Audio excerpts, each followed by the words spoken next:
Okay. Well, welcome to the Book Harlots. It was like recording in progress. It threw me. Okay, so it's been a while. And I've never done that before. That is no. I it was like, was wait, what do it I do? was disconcerting. I was sitting there like, what? Okay. So I'm back though. I got it together. I think it's been a while. And we got this bad boy. And AJ, I don't know if you want to read the back or if you want me to. I can do that, and then all right. Or I guess we should introduce ourselves. I'm AJ. We totally should. So this is how out of practice. First of all, welcome to the Book Harlots. We do actually do podcasts. And we know how to do this. So bear with us. Pardon my dust as I get myself back oriented to this thing. I'm Eliza Mann, and I am hosting tonight or moderating tonight. AJ Norris and Sage Philly. I'm gonna get it together. Okay, so this week we are reviewing Lover Unveiled, the most recent book in the Black Dagger Brotherhood series. It is all about May and Savage, and I'll let AJ go ahead and read the back for us. Savage has been living under the radar for centuries, and he has every intention of staying dead and buried.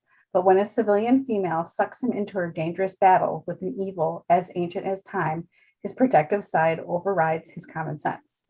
May has lost everything, and desperation sets her on a collision course with fate. Determined to reverse the tragedy, she goes where mortals should fear to tread and comes face to face with the Brotherhood's new enemy. She also discovers a love she never expected to find with Savage, but there could be no future for them. Knowing they will part, the two band together to fight against what May unknowingly unleashed, as the Brotherhood closes in to reclaim one of their damned, and evil vows to destroy them all. I'll say. All right, so we're gonna jump right into it. What did you think of Savage? This was like our first time getting to meet this brother. We find out throughout the course of the book, he comes in as an MMA fighter. What did you think of him when he first kind of burst into the scene? Because he's a big presence, right? Yeah, like he's a badass with tats. Mm-hmm. You know, he's all tatted up. So I was like, in the opening scene where, it's like this, like the light is behind him and he's in shadow and he's this big monster thing. And his opponent is like, oh, fuck. I'm gonna die tonight. And tonight I shall die. Mm-hmm. It was just kind of funny. It was hilarious. So what about you, Sage? What did you think? Same as AJ, like he had a presence right off the bat, right? So and he gave this like no bullshit, no games, I'm good, I'm doing my thing attitude, and it makes you go, well, what's his story, right? What's he about? So right. It was cool.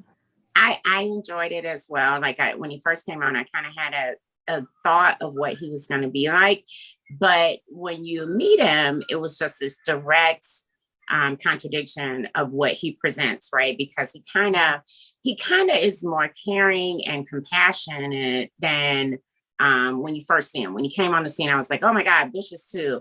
But he's kind of, in between, like soft and hard. So I kind of like that he has that gushy center about him. It was very nice. I enjoyed that. It's almost like he thinks he's a bad person, Mm-hmm. The self-esteem or whatever the issue is there.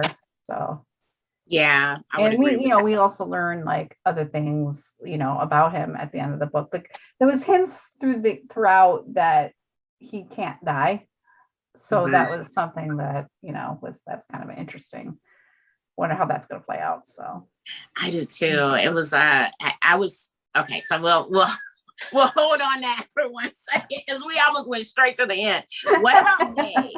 May was a different character, right? So what did you guys think of her as a female? Because I think she was definitely different than anything we've ever seen in the book series. What did you think of her? I don't know. At first, she kind of comes across as kind of selfish. So, there are reasons because, her brother died and it was the only family she had left. And, her,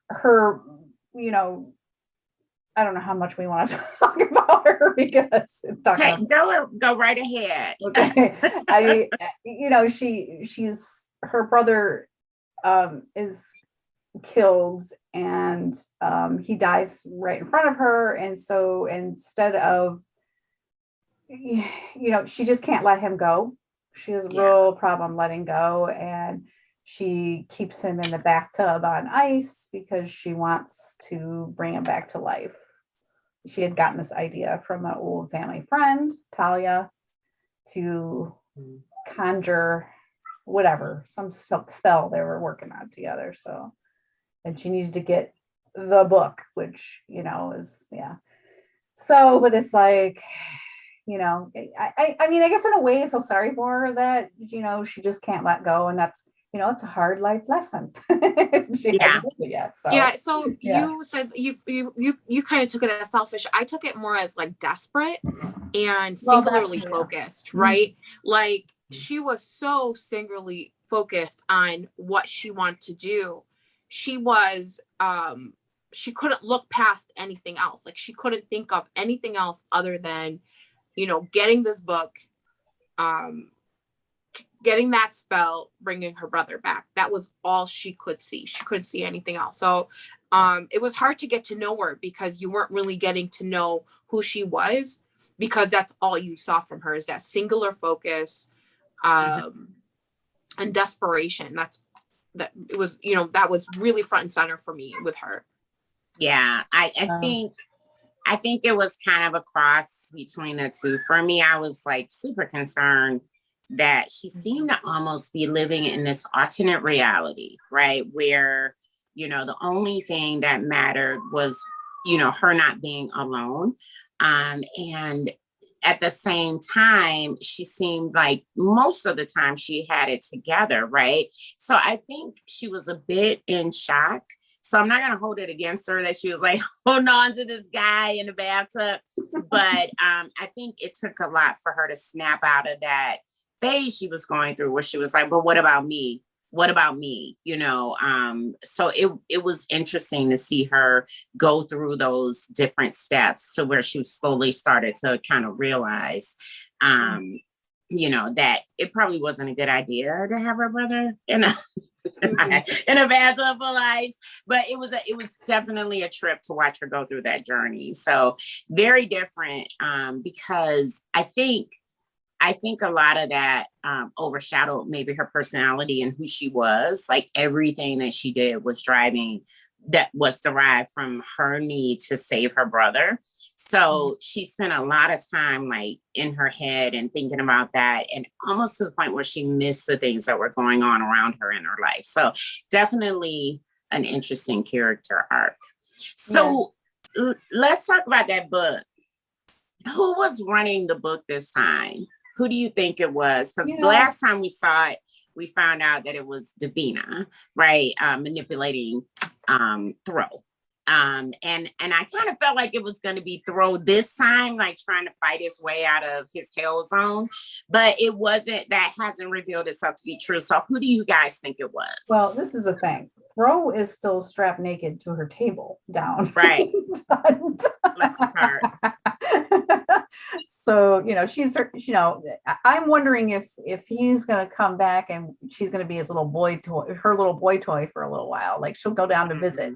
Because, in the Angel series, she could go back and forth as long as she had a portal to get back out. So, which was the mirror or whatever. She always had a mirror. So, it wasn't any mention of that in the series, but that I'm assuming the same is true. So, I would imagine that her powers haven't changed.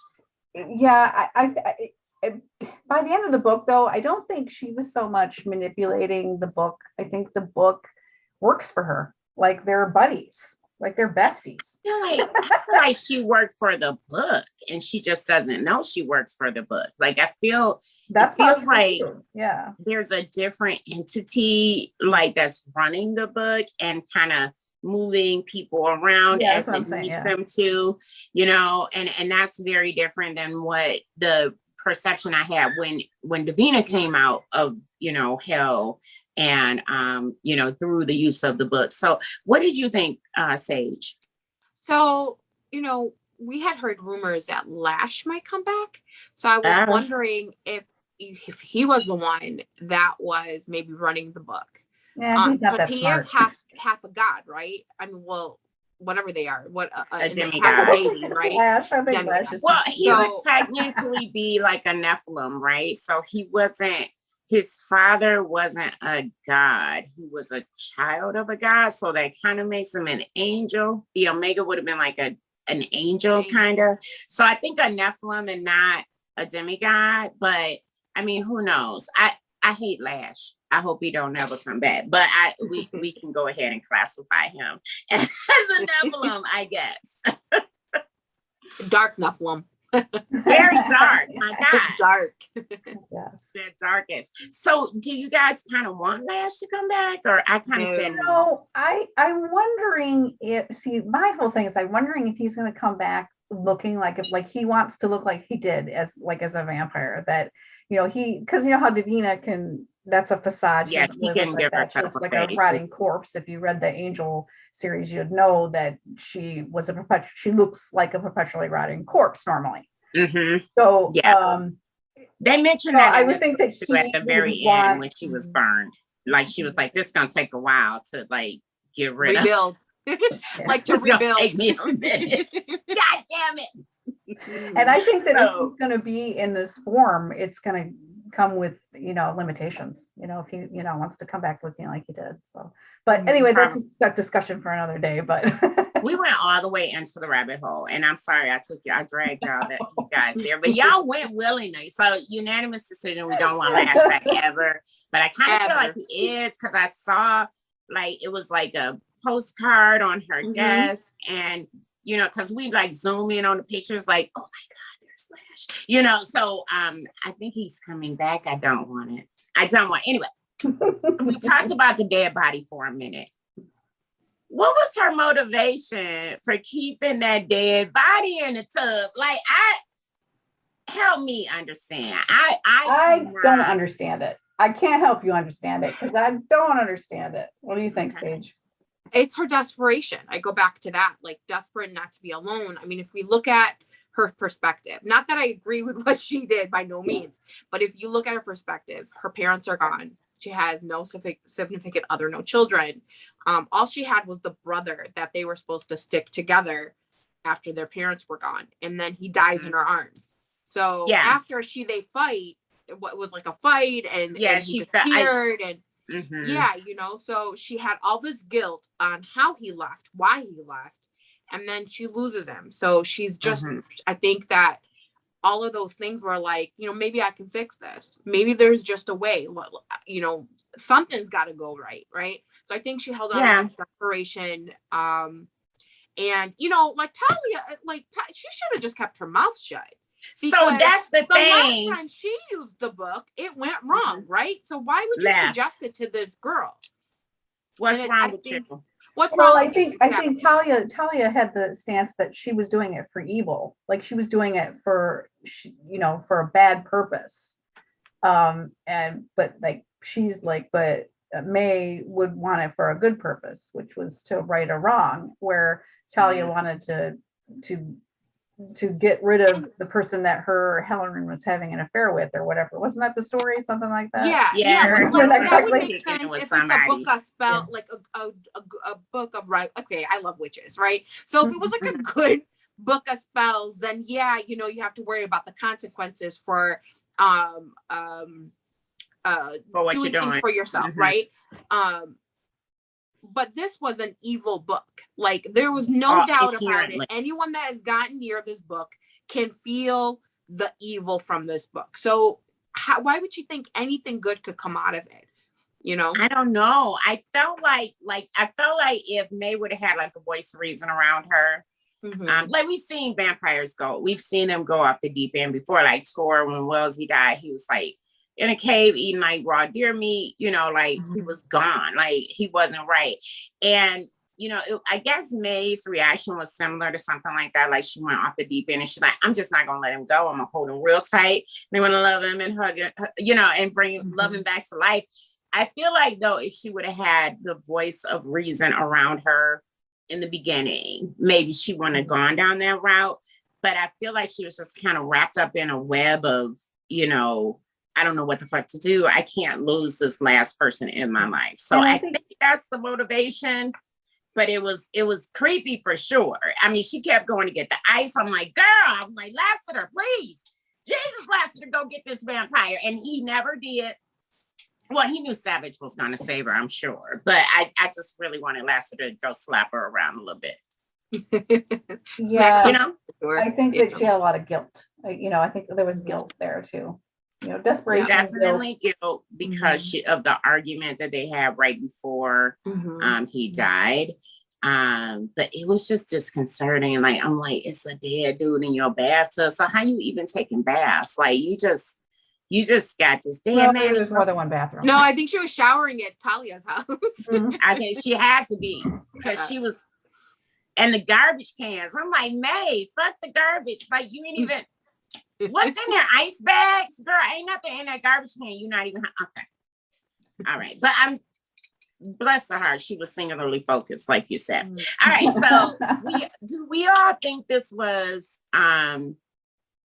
something that if she would have had some love and support around her, she would have come out of. I kind of feel that way. Yeah, right? I don't think she would have reacted the way that she did.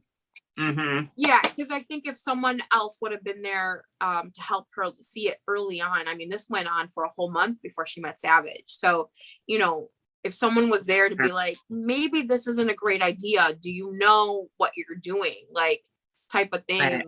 It might have made her help her see the light. Yeah. Instead, she had crazy ass Talia, batshit crazy Talia. That's her heart. So we've seen other people grieve, right? And they've never kept the body. So never. Like even like the worst right? Like person. They have to do it. They have to do the fade ceremony quickly so they can get in the fade. So it's kind of weird. Like even Trez when Selena, I know we won't talk about this, but even Trez when Selena, he built the pyre, he was snot crying, building this pyre outside so he can let Selena get into the fade, right? And you know, well, even, you know, the shadows, he did its shadows. But anyway, he was destroyed and he let it go. And I was just like, Nay, like, man up a little bit and let this man go. But anyway, okay. All right. Grief is grief is grief. We all process it differently. I'm not going to shade her about keeping the body in the bathtub, but I just wish she would not have. All right, so nauseous. Sorry. It was a lot to read through. I was sitting there like, oh, when he gonna get out the bathtub? Like, please get. I kind of wanted him to get up and walk out of the fucking bathtub. Like I was. Anyway, I'm like, thank God she called the book. Speaking of the book, when they did finally do the summoning spell, Talia and May, a shadow showed up, like very reminiscent of Throw's shadows, very evil and dark. But was it the summoning spell that brought the shadow there, or was it kind of following Savage? What do you guys think about that? Who was responsible for bringing the shadow into the home? I think he followed Savage. I don't think that their summoning spell was working. They didn't have the book at that point. She's just going on memory. I mean, it was just a bunch of malarkey, really. And I think that it was just coincidental. So that Savage just happened to be going there and, you know, had already, for whatever reason, glommed on. So. So I think that, you know, the book will come to you eventually. I don't think it comes Right. Right. So I think the spell did work because it actually recognized her towards the end. But I think, I feel like Davina had some sort of tracer on the She's such a bitch. You know what I mean? I just feel like because she instantly, right after the shadow showed up, and then she must have, and in between that point, she took over Talia's body, right? So I feel like she has some sort of tracker on the book, so or on not the book, but like that spell or something. Who knows what kind of powers she has? But I feel like she had something to do with the shadows. Like she sent them, so she either has some sort of sensor for it or something. So I disagree with both of you. I feel like the spell worked in the same way that it worked for Thoreau. So the shadows are almost independent of the book. Like it's a spell that you can work from the book. And I think they may have, like, they thought they were summoning the book, but I feel like they did something wrong maybe. And it like called those shadows because those shadows never really worked for Thoreau, right? They were kind of working under Davina's will. So I feel like they did a different spell. I don't think it's summoned the book. Demons. The ones I feel like the book has free will is what I'm trying to say. Yeah.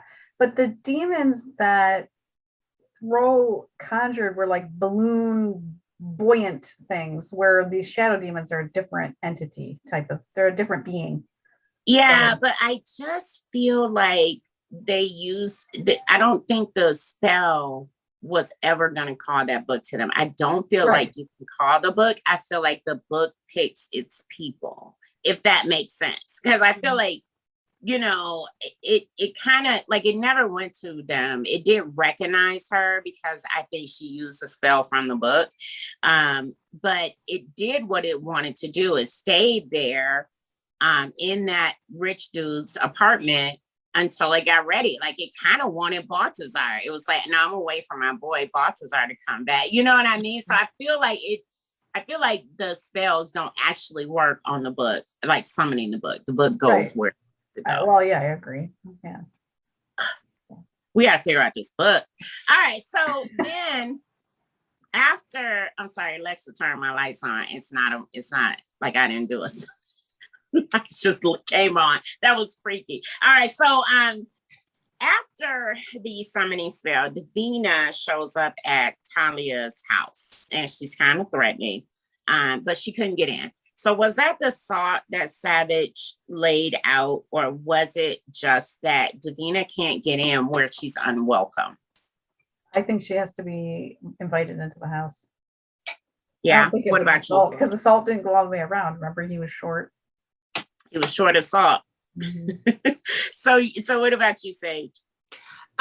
Before you ask this question, and she was already in the house when they salted it the first time with Talia. Well, yeah, because they salted Talia's house too. So I really hadn't thought about that until you mentioned it. But yeah, because she was able to go into Talia's house while they were gone. So she must have Talia invited her in. Able to go through without the salt. Why did she walk away? To give them false sense of security? Like, no. Why did she walk away from? Because she told them. Yeah, because she told them. Because he wouldn't let her in. Mm-hmm. They told her, "You're not welcome here." Like literally, you're not welcome here. So I kind of feel like that's the same. Would probably be the same reason that she can't get into the mansion, because she's unwelcome there. Like she has to be kind of in a way of a vampire. Like you have to invite her into your life. While that's not the BB's thing, it could be her. Like you can't just walk into anywhere. You have to be invited in. Right. That's what I feel like. Yeah. Well, because she's going to have to have some limitations if you think about it. Because you can't have like an evil because if that were the case, she'd just go anywhere, And so, right. So she's got to have some sort of limitation, just like the Omega had limitations, Sky Virgin has limitations, so that's her limitations. Like she's not welcome there, then she won't be able to get in. Now she has other ways to get in, but I think the invitation is, but she's never really operated within someone else's space. Like even in the Angel series, you Right. see her like taking people, she snatches them, she kills them in caves and all that type of thing. Right. And she's never really like gone into anybody's house. And I kind of feel like that's intrinsic of demon behavior. Like you can't just roll up on somebody and possess them, or, you have to have a way in. So that's probably what it was. But as soon as he got the sock, Dean popped into my head and I was like, get the salt. I did too. I'm like, I totally did too. Away from him because he'll drink that demon blood. All right, that's a whole different series. Let me get myself back together. So then when the brothers found out, we're gonna come back to the coffins. But when the brothers found out that Savage wasn't in there, they discovered that Savage was actually alive, and they asked him to help him up at Lassiter's encouragement. They asked Savage to help them, and he immediately says, "Yes, I'll help you." But it was kind of contradictory because in his mind he was like, "I'm not gonna help them." So was he? Like, what was the reason for him thinking that he wasn't going to help him? Was he just lying to himself while he thought he was lying to Tor? He was lying to himself. Yeah, he said that, but he was definitely, I mean, I think he just wanted to be a loner because of, he just feels like an outcast. And because, he's died several times over, and he just feels like he's a worthless piece of shit, and I just want to slip away and be by myself. Yeah. What about but he you? was lying to himself because he was already bonded to May, so that was just ridiculous. True that. Like, what's up, bro? Like, they never know, do they? What about you, Sage? I think that he knew he was lying to them, but his intentions were, I want to get the book, take the book, and make sure that no one else gets this book, because I don't want anyone else to go through what I've gone through, and what I've seen happen because of this book. So I think that was his motivation. That's why he took the book and like left at first. So he didn't want anyone else to have it. He didn't know what they were going to do with the book, right? He's been so disconnected from the brothers that he didn't know what their motivation was for that book. Yeah, and he seemed like he had some misgivings about the brothers a little bit because of, he thought they were out to kill him at the very end there, when it was more likely closer to a misunderstanding. But I believe that in a way he has a guard up to protect himself, because a lot of times he would push people away. Right. And I think it was that he was tired of seeing the people that he loved like die out of his life. And, he just wanted to, live this solo existence. He kind of had like the mark of Cain on him. He just walking around forever and ever. And you don't want to see, everybody that you love die. So it's easier almost to push people away. Right. So I think that had a little bit to do with it. I mean, it's got to be a tough existence. But on that same vein, he kind of was pushing May away too. Like he kind of thought he needed to leave her. So what do you guys think about that piece? And why did he deny being mated to her? Because like, dude, you have a whole ass nasal system. You can tell that all right, go ahead. You go first, AJ. I don't know. He just, I think he just wanted to be by himself. He was a loner for a very long time, and letting people in is hard. It was scary, I think, for him too. Yeah.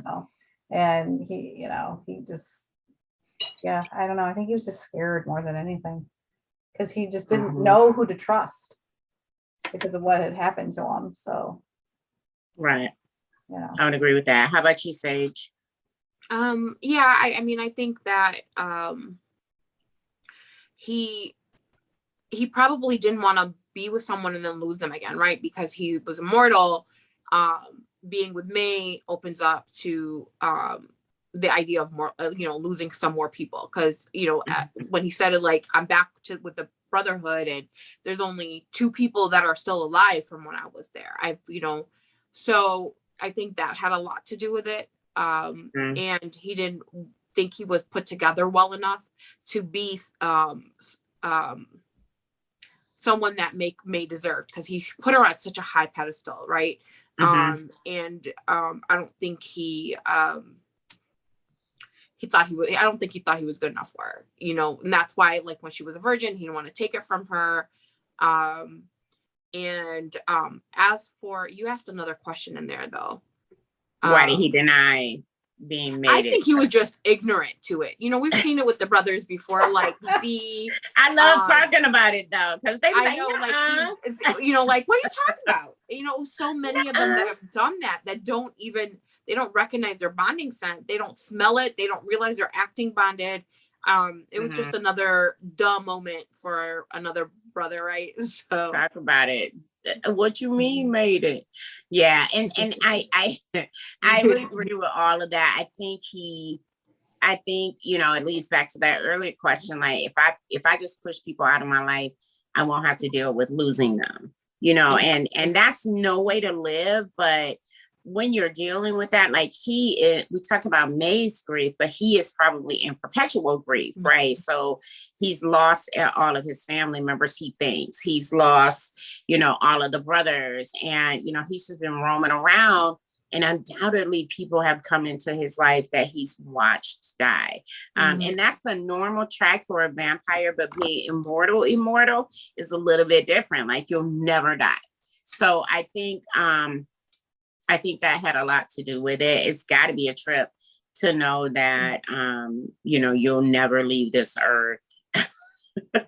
You know, like, you are doomed to roam for the rest of your life. Right, you're doomed to roam forever. So that is a lot. And I think the most important question of the night is coming up. Why they wait so long to screw proper? I was like, this is the slowest burn I have ever seen in a Black Brotherhood. But what did y'all think? He was being noble. Like, oh, I can't do this to her. She deserves so much better than me. You know what? Noble my ass. Give her a baby blue ball, why don't you? Jesus.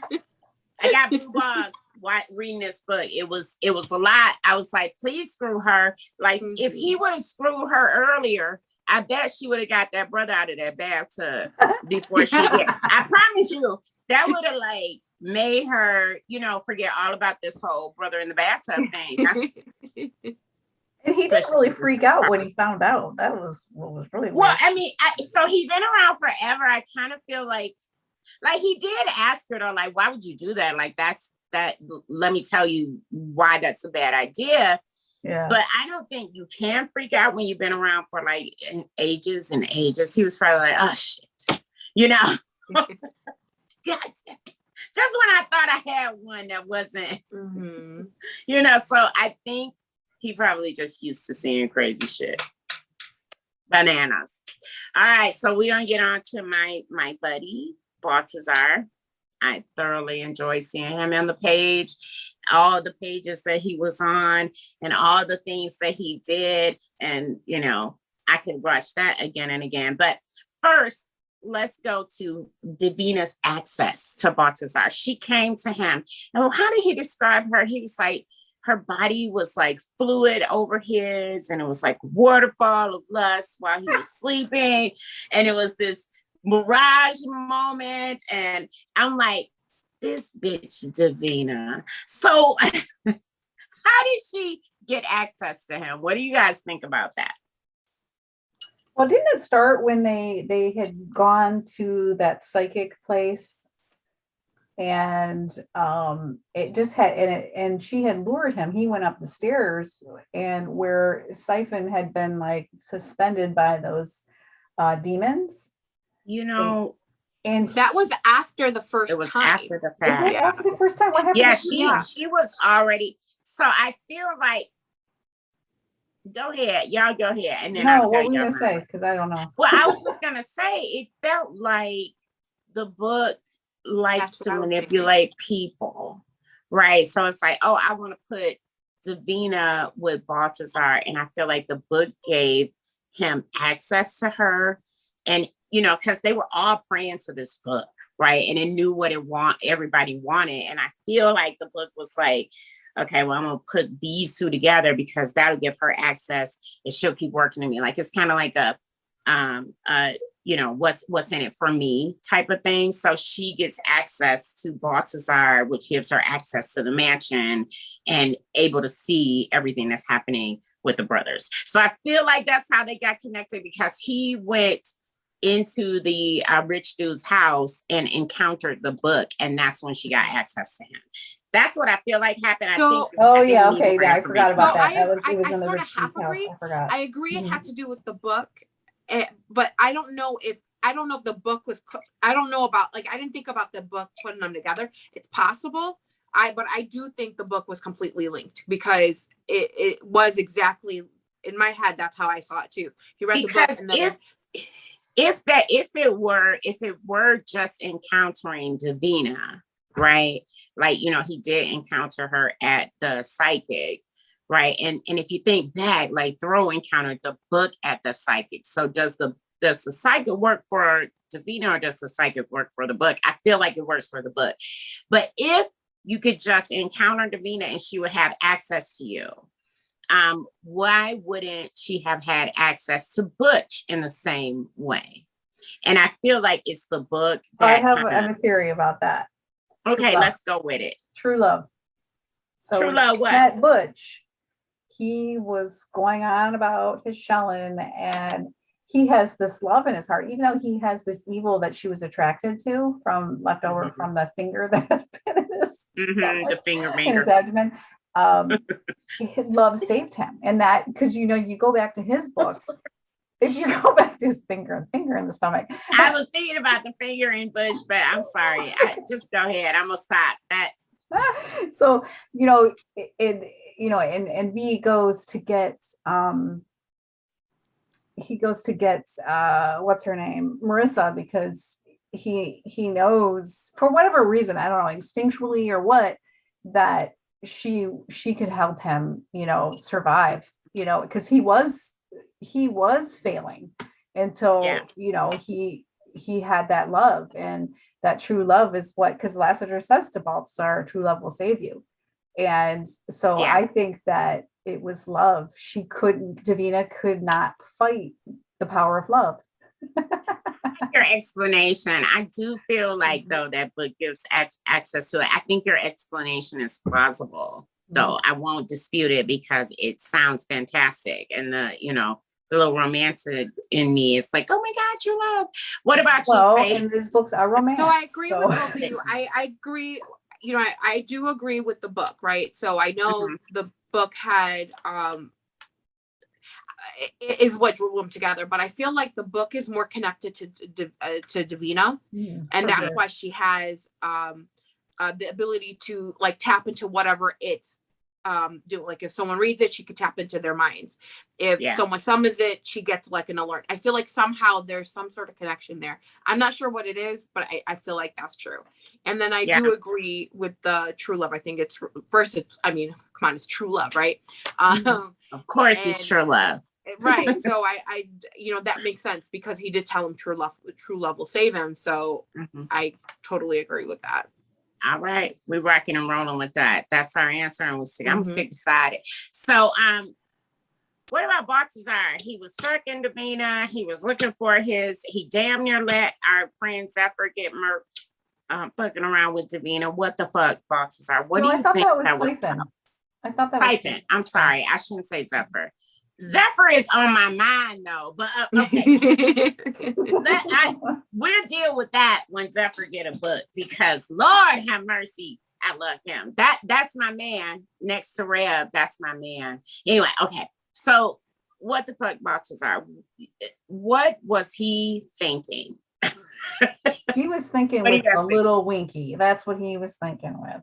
With a little winky? I don't think it's little, but no, I will agree with you. Little compared to the rest of them. It makes me think of, I didn't see Sex Life yet. I haven't watched it because I haven't been able to watch my Netflix because my whole flood. But what you mean you never watched it? I haven't seen it yet because my TV isn't hooked up because of our flood. That we had our flood. Girl, watch it on your phone. Like, you gotta. Yeah, I'll have to. Have you watched Anyway. the Sage? So somebody No, on not yet. TikTok was saying Oh my that it God. was like a baby's arm. And I was just- It looks like a toddler's arm. First of all, let's hold for a minute. Put a pin in that. We're gonna hold on Baltazar. I need everybody watching this that if you have not watched Sex Slave, get rid of your husbands, mates, kids, whoever, and go look at that man's magnificent body in the shower on episode 3. Start at 1950. If you go to TikTok, you can watch all these reaction videos. Mine is not a reaction video, it's a reaction video because I watched that like 15 times, but it is fantastic. And I'm so disappointed that the Book Harlots have not watched that damn. I know. I haven't watched it because my parents share my Netflix account, so I really don't want them to see that. My mama watched it. She shared my Netflix account. She watched it. She was like, "What you been doing watching?" I was like, "Girl, I had no recourse." Anyway, okay, back to Baltazar. I'm sorry, I had to stop for a second and just talk about that toddler arm. All right, who were we on and what were we saying? It was something about balls. Balls. As usual. Okay, so AJ, I think you were telling us what you think he was thinking. He was just beguiled. I don't even think he was thinking. I think that, she sets up camp in your body like a disease, as Butch kind of described it, and Butch asks him what happens and he denies it. And he just is like, nothing happened or whatever. And, yeah, I just feel like, I think part of it, he was scared he was like, if he said something, then it would make it more real. I think he thought he was kind of going a little crazy, and he was trying to fight it and he did fight it, but it was really, really hard for him. And, I really love the scene. This is kind of one of my favorite scenes in this book for some reason. I don't know why. It's just, he goes home and he knows something's wrong. So he goes home and he just calls Fritz on the phone and he says, lock the fucking place up. Shut the shutters, because he was afraid of himself. He was afraid of what he would do. And access to the brothers. And he thought he was going to get kicked out of the mansion and everything, but everybody just came out. I don't know if they were outside or they came back and they were. I think they came out. I think they were coming from somewhere. Yeah, and they just were showering him with love, which I think really that did help him. Obviously true love will be more helpful to him, but I think that really helped him stay strong. Yeah, that they you're talking about these people who tried to kill their fucking king, but yet they've made amends, obviously, and it's been several months, but it's like he was shocked by the amount of love that they all showed him. Absolutely. Despite their history, and I don't know, I just thought that was really, really cool, of everyone in the mansion, just like their family, and they welcomed the bastards in as family, no questions asked, no conditional, nothing, just I don't know, I just thought that was really one of my favorites. Did it choke you up? You look like you're about to cry. Oh my God. So I think his motivation he was just like an infestation. I don't think he was controlling it, but he was trying not to let it control him. So, and it scared him. He after he realized how dangerous it was, especially when him and Siphon went to they had got lured into the psychic. Well, he got lured and Siphon followed him into the psychic's place, and Siphon was hanging and really close to death because these things were stinging the shit out of him or whatever they do. And then he just realized, he looked back at him and he's like, what am I doing? What the fuck am I doing?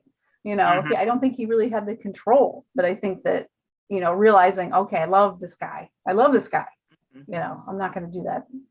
It scared the shit out of him after that. So I think that's why he didn't say anything to Butch, because he didn't want to get kicked out of the mansion. So, okay. Yeah. How about you, Sage? I don't know. This went like all over the place, but it's okay. The question was, Why didn't What he was tell them? Baltazar? What do you think Baltazar was thinking? What happened? So in the beginning, I think when he was dreaming about her, he literally just thought it was a dream. Like Right. he remembered having sex with the lady that he robbed from the house, but the rest of this brunette that he kept thinking about was just a dream. Mhm. He was so immersed in this dream, like he skipped like a brotherhood meeting and all these things.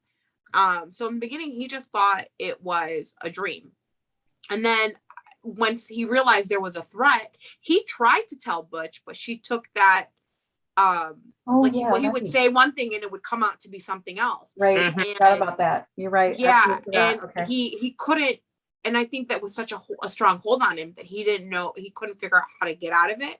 So that's why I don't think he told them right off the bat.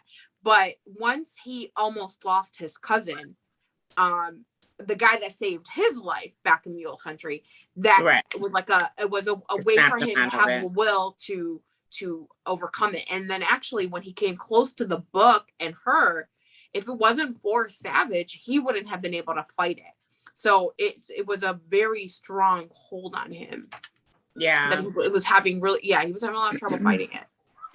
I would agree with all of that. I think though, part of it too, we talked about Davina having access to people.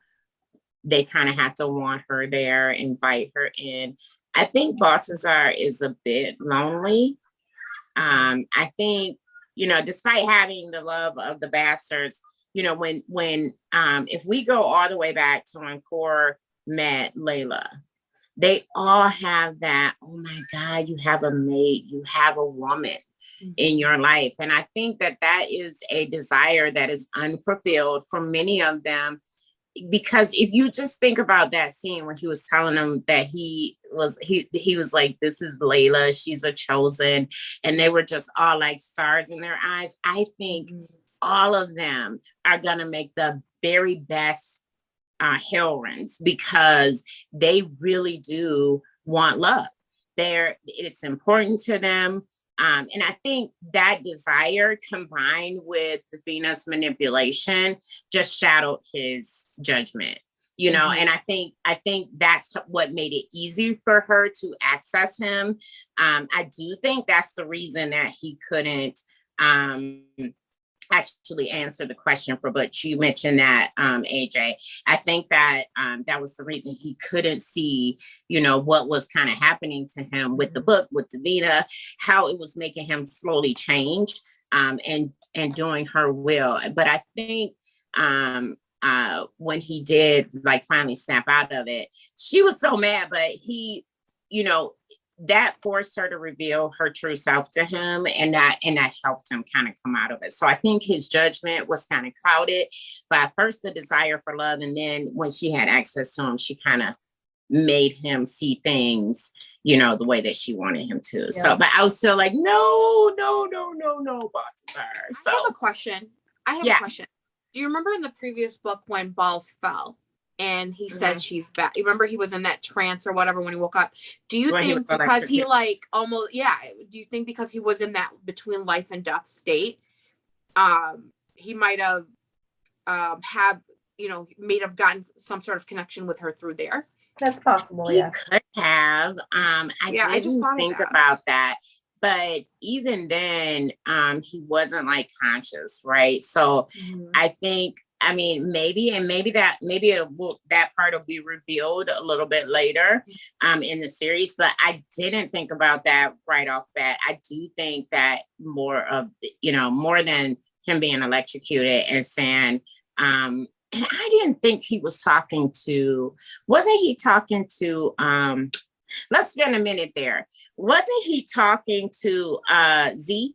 Yeah, it was Z. It was Z when he woke up and said, she's coming back. The bitch is, well, I said bitch. Was it? What did he say? He said bitch. She's coming back. And, but to because Z is always in his head, I took it as because Z is always in his head, he just assumed that's who he was talking about. You know what I mean? I think it was his own insecurities that made him go looking to see if her head was still intact. Yeah, but they had never like met Davina before. So for him to say that, he had to be talking about, you know, somebody that one of them had encountered. Yeah, like, well, yeah, Z thought he was talking about his the mistress. Yeah, so right. Yeah. So, you know, so Z thought that, but it could have easily been, you know, anybody else that had an encounter with a crazy person. You know what I mean? So I don't know. I don't know that gave her access. I feel like that was him like getting information from the other side. But maybe Baltazar has like some psychic connection. That's something to think about. So we don't know if the bastards have any kind of special skills. Like we know Core doesn't, but what's his name has that little talisman. Sin has a little bit of a dark side. Yeah. May or may not be sympath. We don't know. I mean, we got to find that out eventually too. Yeah. But I agree. Maybe Baltazar has something that was always there to begin with. Yeah. And maybe it just awakened when he got electrocuted. It's a very interesting question. I think we need more on that before I can, you know, but it is a good thing to point out. Thank you for that, Sage. Oh, no problem. It just popped in my head while we were talking about it. You know what? I like it. Yeah. I like it. Let's roll with it. I'm going to keep that. So, what do you think about Raven or Elin or Ellen? I think Jim pronounces it Elin, and it looks like Ellen, so we can roll with Ellen. So what do you think of Raven / Ellen? You know, I like, she's very enigmatic. She's very sweet. I don't think she has a mean bone in her body, despite the past or weird things that happened in her past. Nate was just absolutely adorable with her, and Nate's crush, his first crush. Was adorable. I know. She was a little lost, but she quickly learned, like, hey, okay, I am in a different time period. I am, you know, she quickly caught on to that. So it speaks highly of her intelligence, adaptability, and you know, and she was, you know, her and Nate are kind of in the same lost kind of state. And I think that, you know, they were quick friends because of that. And she had some really nice, poignant things to say to him that made him feel better. And, you know, about his situation, about kind of, he feels lost a little bit. So, right. You know, yeah, they did have some kindred, you know, moments, moments where they've had those same kind of experience. What about you, Sage? What did you think about Raven, Ellen? She was cool. I mean, I thought she was, like you said, sweet and very kind with Nate. I'm curious about her though. Like, we know we get her little backstory about her magic and, you know, what she was, but she said, I traveled a far distance to be here. So you know, when she meets with Savage at the end, so it makes me wonder, are they talking galaxies? Are they talking travel through time, you know, like realms? Like what she mean? Like, I'm really curious. So I'm wondering, I just really want to know, like, what she has been up to for the past how many years. I was thinking that meant I immediately went to the old country and she had to like travel to where they were. But I didn't think about the possibility of galaxies just because of the limitations of the world. So maybe she was in the Fade and came back. I don't know. Yeah, because he was like, I thought you were dead, you know, type of thing. So it just makes me wonder, like, what does she do? You know, is she? I don't know. It just makes me wonder if there's more to the story with her. I think that she's ethereal. You know, I don't think she's completely a vampire. I think, you know, she's, you know, she came back in a meteor. So there was, you know, it's a time-space continuum, whatever it is, but I think she's sort of metaphysical in a way, in a sense, you know, like Lassiter, you know, it felt So I don't think that I mean, I think she had a sense that she traveled through time. And so that I think that she meant like she's equating time with distance. But I think that she wasn't necessarily conscious of how many years it had been. So that's why I'm thinking that she's kind of ethereal. Like she's not, she's not necessarily completely always corporeal, like Lassiter isn't. So well, something is about her because Lassiter was like, I couldn't see her. Like he was like, what the fuck? I couldn't see her. And I think that disconcerted him because he's so used to seeing everything. And it kind of like, confused him for a moment. So I do think that there's more to it. I remember when she first started speaking to Nate, and I think he's been around people who are from the old country, right? I mean, he knows the bastards, obviously, and sometimes they lapse into the old language, but he didn't even recognize what she was saying to him. Right. So that was interesting. And the first thing I thought, because of Supernatural, I was like, oh, she's speaking Enochian. But that like that was the first thing. Whole book, I was like, oh my God, this reminds me of the scene. Anyway, so yeah. I don't think Nate knows the old language. So I mean, maybe he's heard murders, but I think he would have recognized it. So he didn't recognize it. Like, like I'm sure like he's been around Baltazar, who laughs in an old language sometimes. And, I think they all, like everybody that's old school, kind of laughs into the old language every now and then. So I think he's heard it before, right? Even though he's young. But murder is his stepdaddy and he's pretty fucking old, So I feel like he would have recognized that, and he didn't immediately recognize the language that Elam was speaking. So I don't know. I guess we'll see. But did you guys ship those two, Nate and Raven, Elan? No. I feel like she's just his first crush, type of thing. I honestly think her future is with Lassiter because of the comment he made that Vicious said when he was like, oh, well, when it's about me, when the future is about me, I don't see it either. So I felt like their futures are matched. That's true. How about you, AJ? What do you think? Ship Nate or ship Lassiter? I guess that's the question. Ship Nate or ship Lassiter? With Raven. I think Nate's gonna get his feelings hurt. I think there's gonna be. Feel sorry for Nate. He's such a cutie. It's gonna be bad. It's gonna be bad. But Raven hasn't led him on. She's been a friend. She's not shown any interest in him romantically at all.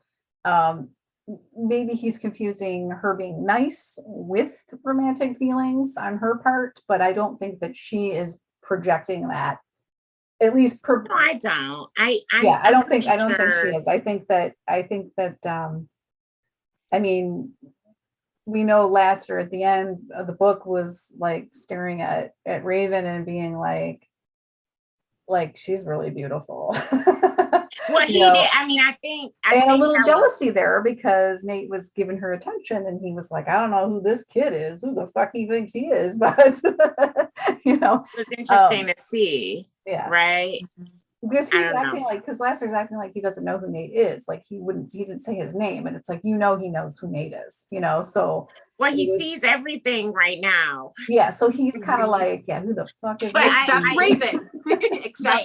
So I think the problem with that is I feel like I do feel like he was concerned, but probably more that he can't see what Raven is gonna do, and that's a wild card for him. So like he probably can see Nate, right? But he can't see what Raven is going to do. And if she obviously he likes her, would she be with him? And I think now Lassiter is like used to seeing everything and he's almost a little cocky, right? He's like, I know what's gonna happen. Don't worry about it. I got it. And then boom, she comes along and he's like, I didn't even fucking see her. Like, what the fuck? Where'd you come from? You know? So it was interesting for sure. So I did not ship, as you can probably tell, I didn't ship Nate. I think he's a little bit too young for her. And I want him to be with somebody that's, you know, I kind of want him. All right. So I'm going to go ahead and say it. I want him to be with Biddy. Maybe he'll help her transition. I feel like that's the move. I feel like that's what should happen. So I want him for Biddy. I want Raven for Lassiter. But let's talk about Balthazar. Do we want Cop Erica for Balthazar? She's human. You know. Really didn't want another human. Yeah. Just saying. Y'all know we human, right? Like, but y'all know we not. I like okay. the almost like, because he's like, you know, like he's a thief and she's a cop. I love that whole like moral thing there. Yeah. But I just wanted him with like a hot girl, and you know, and a hot vampire. Hot vampire, you know what I mean? Mm-hmm. Like someone like a I feel like he needs somebody that like a Zexania or something, you know, like where tough, like badass. Yeah, vampire. that keep him. Yeah, she is a tough badass. You know, she is tough and badass, you know. In well, a I'm not human gonna say way. she's not, In but a I very wanted her to be a human way. vampire. You know, maybe she'll turn out to be not so human. But maybe she's transitioning. Yeah, because isn't she young? She's pretty young. Like I think I remember like her being young on the force and never like taking a break and always working. Yeah, so because it was like I think she's young because she was like she's just, I don't know. I find the dynamic thief and cop interesting. I think that she's going to be interesting just of the fact that she's kind of like, she never takes vacation. She's hardworking. She's really worked hard to get to where she is. Mm-hmm. And she has not had time in her life for anything else. Mm-hmm. So he's gonna come along and she's going to be like, what the fuck is wrong with this dude? Well, he was observing her, and I mean, I can see where they're wildly different. Mm-hmm. But also in a lot of ways the same, because Balthazar has so many morals, and he lives by a code unto himself, and obviously she does too. So while they're so different, I think that they have some things in common. I did kind of want him to be with a vampire, maybe not Black Mirror vampire, but I wanted him to be with a vampire. I think I don't want any more humans. Okay. Yeah, and I really hope that Siphon and Zephyr wind up with vampires. Yeah, and let me tell you this: Eric and Eval better end up with vampires. I know they ain't winning in this book, even if it's one. I don't care. I don't care. Even if it's one female, I'm gonna need them to be with. Where are they? Okay, let me just cool my jets. And it's funny because as much as I like Sola, I do. I love her. I absolutely adore. I think she was a great character. I don't mind that she's human, because I love the grandma and the but enough with the humans. No more humans. The world, the supernatural world is large enough. Vampires, not humans. I'll take a woman. Although I love Mary. I was just thinking that, like, why couldn't he be with a wolf?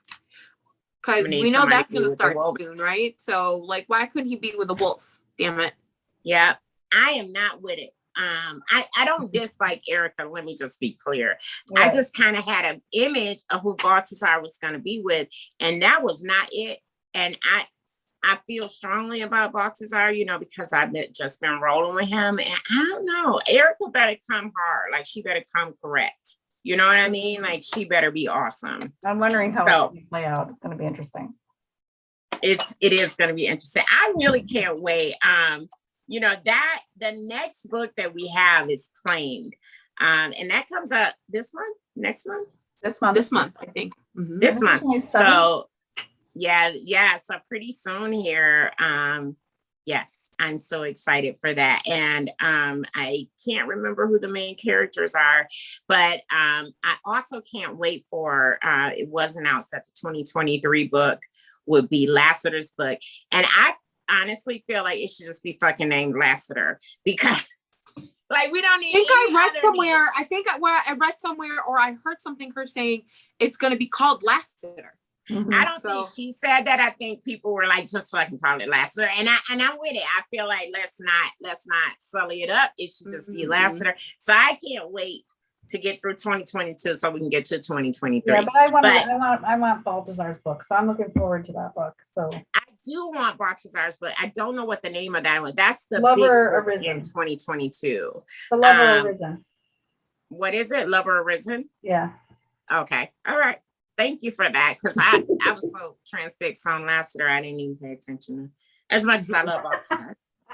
So that's it for tonight. Before we go, it's been a while since we came on here because it took a while to align our schedules. And then it also took a while for a book to come out since the last time we talked. So I'm going to give everybody a chance to tell us what they've been up to. So we'll start with you, Sage. What have you been up to? Or if you just enjoying the summer, what are you reading? What's your beach read?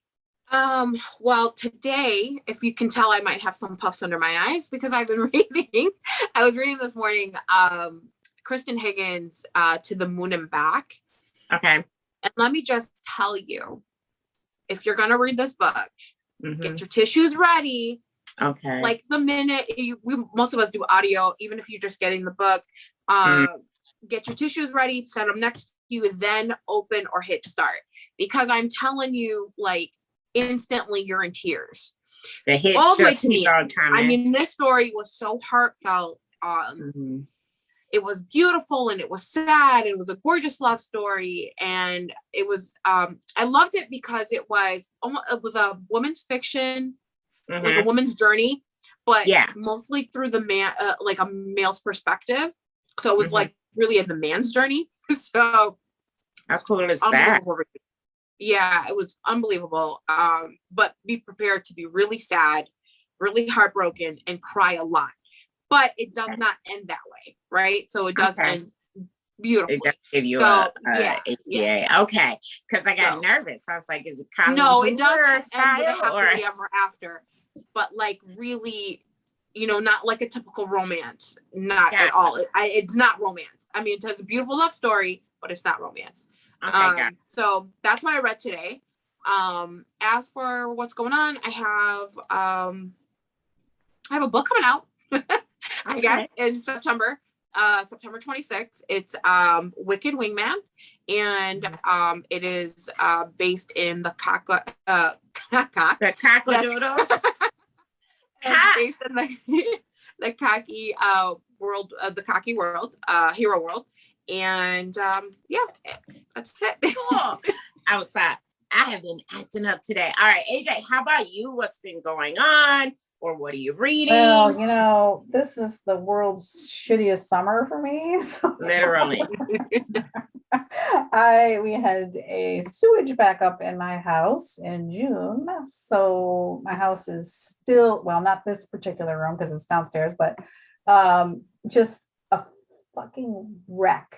Walls are cut out, carpets gone. It's just a fucking mess because city sewers backed up into the house. It was like it was like the toilet was a fucking fountain.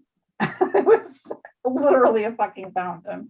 And so it's been raining non-fucking stop here. I think we need to build an ark. I'm tired of it. Everything is fucking Michigan. Everything is just, I just have every excuse in the world. So it's just, and then our power we were out of town this past weekend. Our power went out for like 4 days. We lost all of our food. I mean, so like the only good thing is now their fridge is cleaned out.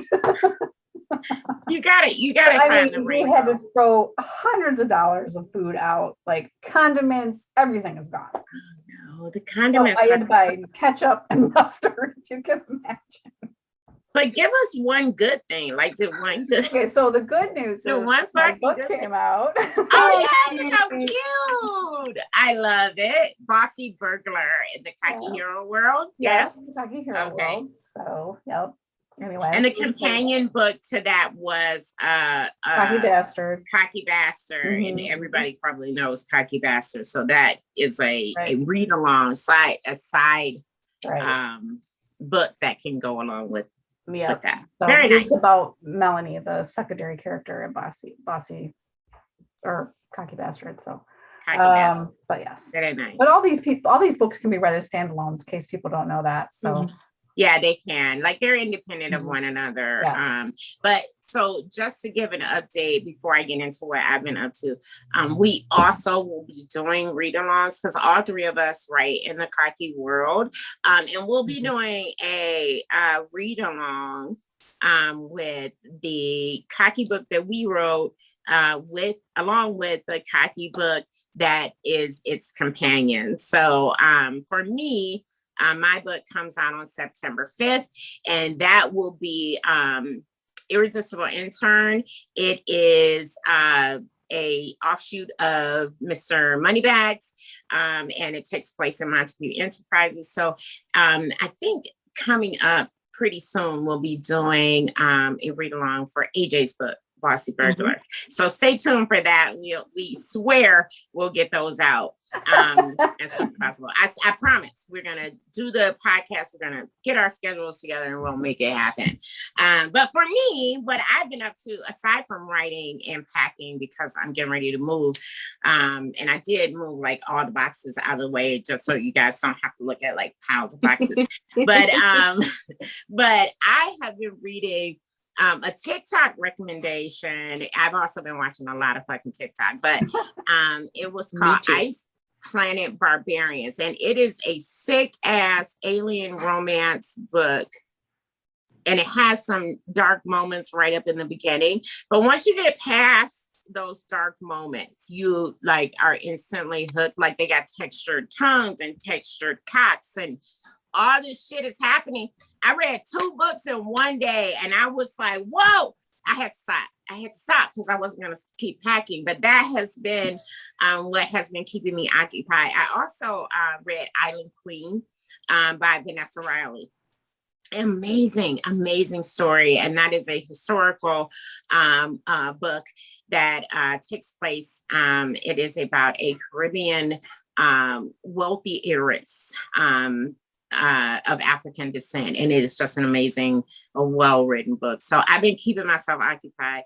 Aside from packing, I've been getting at least a little bit of reading in. So that's it. So we will have Claimed and Bossy Burglar coming up. Those will be our next 2 podcasts. We will have them out before August, I swear. Hope you guys subscribe, hit the subscribe button, follow us on Instagram and TikTok and wherever you can find us by our author names. And we so appreciate you for hanging in there with us. So that'll be it. Thank you guys. Bye. Bye.